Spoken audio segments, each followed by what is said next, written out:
Welcome collectors, Kyle the Collector here. Today we're going to talk about comic books. So we all know that the classic comic books are crazy expensive.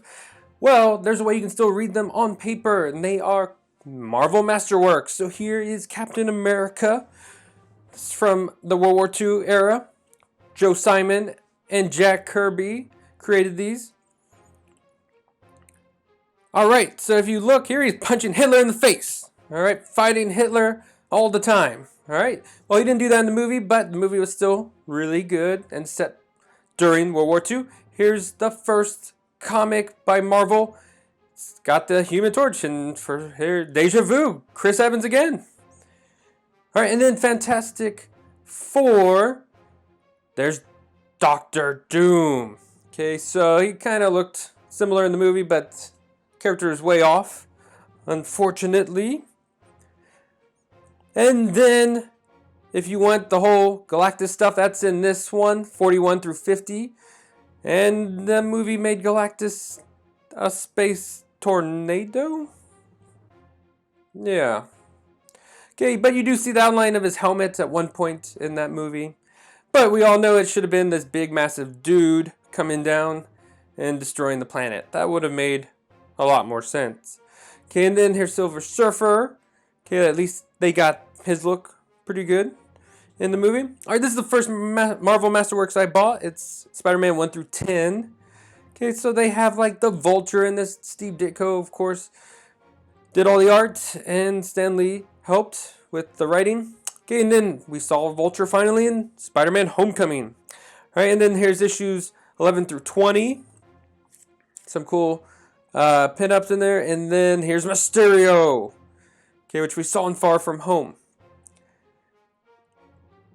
Issues 31 through 40 was the end of Steve Ditko's time, but here he did Pushing the Rebel Off, okay, which was in Homecoming. They did a great job. Made that very dramatic, very iconic scene right there. All right, here's issues 41 through 50. This is when Romita took over and did a great job. All right, so here's the Spider-Man No More, which was also done in Spider-Man 2. Here's the Kingpin. First time we see him. Okay, which they did a great job of in Netflix, Daredevil Season 3 especially. In that white suit. Man, so fresh, so clean. And then we have the Avengers 1 through 10. Okay, so they did a great job in the movie of doing the same kind of thing as the issue 1 with Loki. And then here's issues 11 through 20. So we have like Ant-Man turning the Giant Man and Spider-Man visiting the Avengers like we saw in Civil War. Okay, and here's XMen 1 through 10. Okay, and there's Magneto. He was the first issue. And, of course, that was Ian McKellen did a great job as Magneto in the movies. And here's 11 through 20. And we have the Sentinels. Okay, like we saw in Days of Future Past.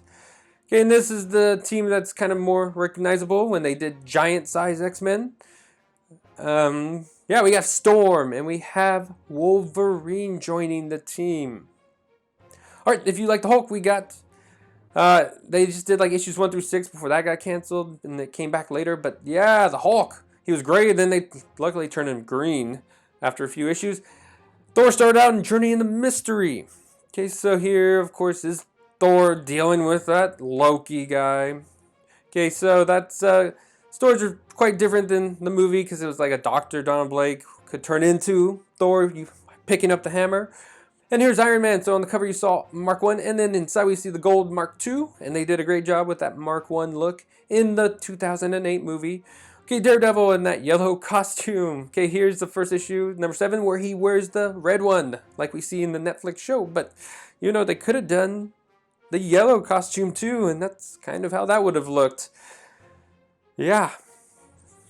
Okay, and so we got Doctor Strange, the Master of Black Magic. Okay, here he is up against Eternity.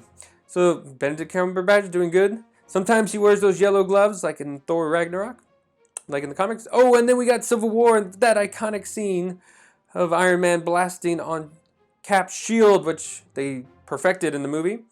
Okay, Infinity Gauntlet. Here's the snap. Yeah. Yeah, he should have gone for his head. And we have Stan Lee's autobiography. It's in comic book form here. It talks about Marvel in the 70s, trying to make shows. And this is an encyclopedia that's really good for reference. And then this Marvel book, it covers pre-2008 Marvel movies. And of course, this dictionary covers after 2008.